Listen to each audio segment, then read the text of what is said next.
புத்தளம் விசேட விஞ்ஞான பாடசாலை தனது செயற்பாடுகளை தொடங்குகிறது.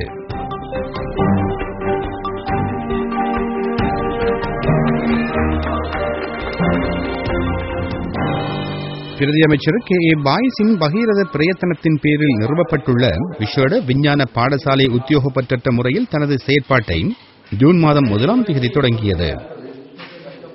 புத்தளம் பிரதேசத்தில் நிலவும் கடுமையான விஞ்ஞான கணித ஆசிரியர் பற்றாக்குறை காரணமாக கல்வி பொதுத்தராதர சாதாரணதர பரீட்சை முடிந்த கையோடு உயர்தர விஞ்ஞான பாடங்களை கற்க தூர பிரதேச பாடசாலைகளுக்கு படையெடுப்பதை தவிர்க்கவும் புத்தளம் மண்ணுக்கு தேவையான விஞ்ஞான கணித ஆசிரியர்களை புத்தளம் மண்ணிலேயே உருவாக்கிக் கொள்வதற்காகவும் தனியான விஞ்ஞான பாடசாலை ஒன்று நிறுவப்பட வேண்டும் என்றும் வலியுறுத்தி வந்த பிரதி அமைச்சர் பாயிஸ் அதிலே வெற்றி கண்டுள்ளார்.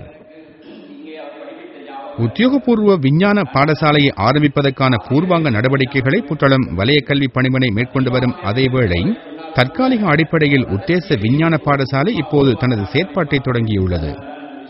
புத்தளம் மன்னார்வீதியில் ஜாகிரா தேசிய பாடசாலைக்கு அருகாமையில் அமைந்துள்ள ஆசிரியர் மத்திய நிலையத்தில் தற்போது தற்காலிக அடிப்படையில் இயங்கும் விஞ்ஞான பாடசாலை வெகு விரைவில் நிரந்தர கட்டிடம் ஒன்றுக்கு மாற்றப்படும் என புத்தளம் வலய கல்வி பணிமனை தெரிவித்தது.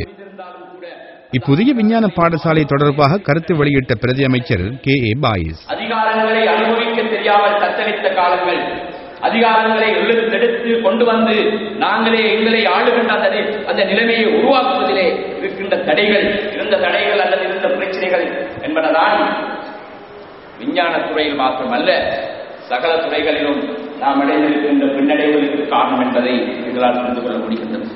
அல்ஹம்துலில்லாஹ் இன்று அந்த நிலைமை மாறியிருக்கிறது.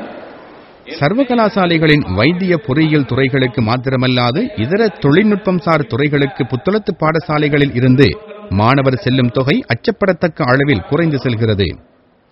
பிரதேசத்தில் நிலவும் கடுமையான விஞ்ஞான கணித ஆசிரியர் பற்றாக்குறை காரணமாகவே இப்பிரச்சினை நீண்ட காலமாக நிலவுவதாக சுட்டிக்காட்டியதோடு தமது சொந்த மண்ணில் இருந்து விஞ்ஞான கணித பட்டதாரிகளை உருவாக்குவதன் மூலமே இந்த குறையை போக்க முடியும் எனவும் அதற்கான ஒரு வழியே இந்த புதிய விஞ்ஞான பாடசாலை எனவும் குறிப்பிட்டார்.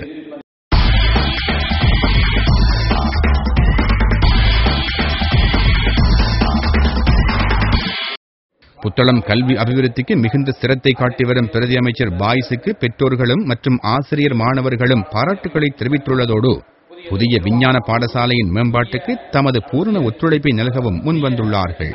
சூழல் புதிய கல்வி எழுச்சிக்கான குழு என்று புதியதொரு சூழல் பாடசாலைகளிலே உருவாக்கப்படுகின்றதே நேரம் அட்வான்ஸ் லெவல் என்று தனியே நாங்கள் பாடசாலைகளை ஆரம்பிக்க முடியுமா என்பதை பற்றி சிந்திக்கிற ஒருபுறம் கல்பிட்டியிலிருந்து கடையாமத்தை நூலாக புளிச்சாக்குளம் வரை பறந்து நெடுந்திருக்கின்ற தமிழ் பேசும் அந்த பிரதேசத்திலே இருக்கின்ற ஒவ்வொரு கிராமத்தின் ஒவ்வொரு கிலோமீட்டருக்கு இருக்கின்ற ஒவ்வொரு கிராமத்திலும் அட்வான்ஸ் லெவல்களை ஆரம்பித்து போதிய டீச்சர்ஸ் இன்றி எங்களது பரீட்சையில் இருக்கின்ற மாணவ மாணவிகள் ஒரு பாடத்துடன் செயலாகிலே இருக்கின்ற அந்த துரோகத்தனத்தை செய்திருப்பவர்கள் யார் என்பதை பற்றி சிந்திக்கின்ற போது தங்களது சுயநலனுக்காக அட்வான்ஸ் லெவல் தேவை என்று மாணவர்களையும் ஆசிரியர்களையும் பெற்றோர்களையும் தூண்டிவிட்டு அதிபர்களாக இருக்கிறார்கள் என்பதை நாங்கள் கண்டுபிடித்திருக்கிறோம்.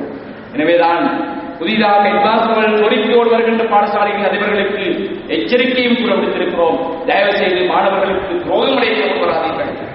எங்களை பொறுத்தளவிலே அட்வான்ஸ் லெவல் பாடசாலைகளை கூட குறைத்து ஆசிரியர்களை இருக்கின்ற ஒரு ஆங்காங்கே விரல்விட்டு எண்ணக்கூடிய ஓரிரண்டு ஆசிரியர்களையும் ஓரிரு பாடசாலைகளே கொண்டு வந்து குவித்து இன்று இந்து பள்ளி கல்லூரியிலே கெமிஸ்ட்ரிக்கு ஆள் இல்லாத நிலை இந்து மாணவர்களுக்கு இருந்த போது, இந்து பாடசாலை மாணவர்கள் இருந்த போது இந்த அந்த மாணவியோ மாணவனோ இங்கு வந்து வருகின்ற போது 6 கெமிஸ்ட்ரி டீச்சர்கள் விஞ்ஞான கல்லூரி இருப்பது போன்று ஆர்ட்ஸ் கமர்ஸ் மரபுகளுக்கும் பாடசாலை பிளானிங் டிவிஷனுக்கு பொறுப்பான போது அறிஞர் அவர்கள் இந்த விஷயத்தை உடனடியாக செய்வதற்கு முன்வர வேண்டும். பாடசாலைகள் அட்வான்ஸ் தரங்களை குறைப்பதற்கு நிறைய பாடசாலைகள் இருக்கின்றன. நாங்கள் அதை தைரியமாக செய்வோம். அதிலே குறைப்பதன் மூலம் இருக்கின்ற